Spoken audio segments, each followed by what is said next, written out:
Assalamualaikum warahmatullahi wabarakatuh. Nama saya Bagas Abioga Setiawaji dengan NPM A101703995.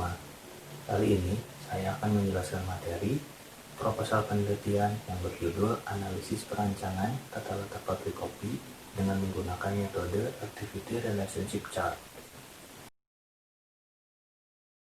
Latar belakang: suatu industri dapat mencapai tujuan produksinya jika memiliki efektivitas dan efisiensi yang baik. Tata letak fasilitas yang baik akan menghasilkan aliran proses yang lancar saat produksi, sehingga produktivitas perusahaan menjadi maksimum dan meminimumkan biaya produksi. Tata letak pabrik dapat didefinisikan sebagai tata cara pengaturan fasilitas pabrik guna menunjang kelancaran proses produksi.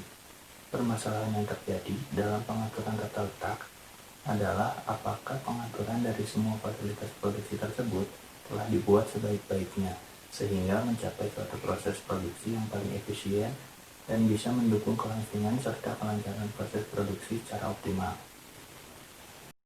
Activity Relationship Chart atau derajat hubungan keterkaitan adalah suatu teknik untuk merencanakan keterkaitan antara stasiun kerja berdasarkan derajat hubungan kegiatan yang dinyatakan dengan penilaian menggunakan huruf dan angka yang menunjukkan alasan untuk sandi tersebut.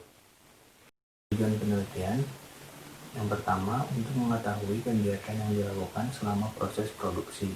Yang kedua, menganalisis layout yang digunakan. Yang ketiga, memberi usulan perbaikan terkait layout yang digunakan. Ringkasan literatur: menurut Heiser dan Bender tahun 2014, manajemen operasi adalah serangkaian aktivitas yang berhubungan dengan pembuatan barang dan jasa melalui proses transformasi input menjadi output. Terdapat 10 keputusan strategis dalam manajemen operasi. Yang pertama, perancangan desain barang dan jasa. Yang kedua, pengelolaan kualitas. Yang ketiga, strategi proses dan kapasitas. Yang keempat, strategi lokasi. Yang kelima, strategi tata letak. Yang keenam, sumber daya manusia. Yang ketujuh, manajemen persediaan. Yang kedelapan, manajemen rantai pasok. Yang kesembilan, penentuan jadwal. Dan yang ke-10, pemeliharaan. Yang pertama, material handling equipment. Yang kedua, capacity and space requirement. Yang ketiga, environment and aesthetic. Yang keempat, flows of information. Yang kelima, cost of moving between various work areas. Kepentingan strategis keputusan tata letak. Menurut Heiser, Render, dan Hansen tahun 2015 mengemukakan bahwa tata letak merupakan suatu keputusan penting yang menentukan efisiensi sebuah operasi secara jangka panjang.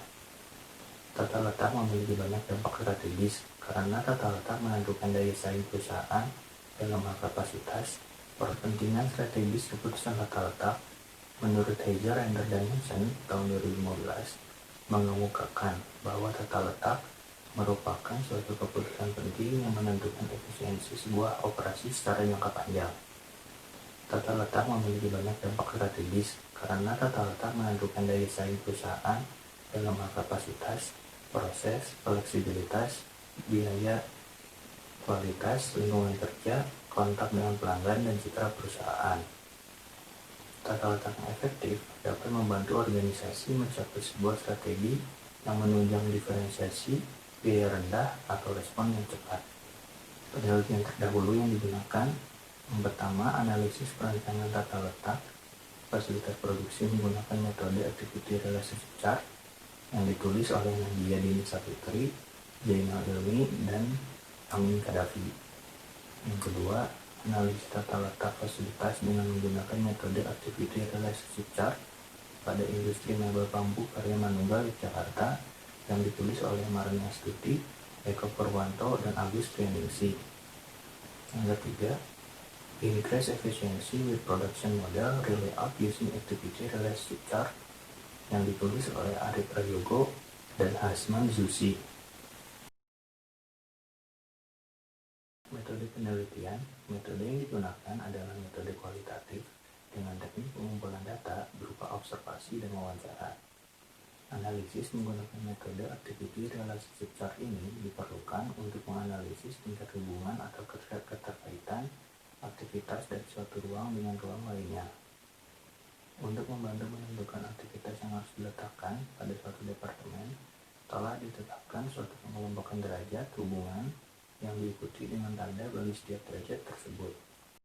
Operasionalisasi variabel penelitian. Variabelnya tata letak fasilitas. Variabel yang pertama, kondisi dan susunan fasilitas produksi. Indikatornya, jarak antar fasilitas produksi, waktu dan biaya perpindahan bahan, jumlah stasiun kerja yang ada, dan total pergerakan. Skala yang digunakan rasio. Subvariabel yang kedua, sistem produksi, dengan indikator jumlah keluaran produksi yang dihasilkan dalam satu hari, produktivitas, lama waktu kerja atau waktu produksi yang tersedia. Skala yang digunakan rasio. Subvariabel yang ketiga, material handling. Indikator yang pertama, frekuensi perpindahan, ongkos material handling, dan jarak antar fasilitas. Skala yang digunakan adalah Nah, itu dia penjelasan yang bisa saya sampaikan. Terima kasih atas perhatiannya. Assalamualaikum warahmatullahi wabarakatuh.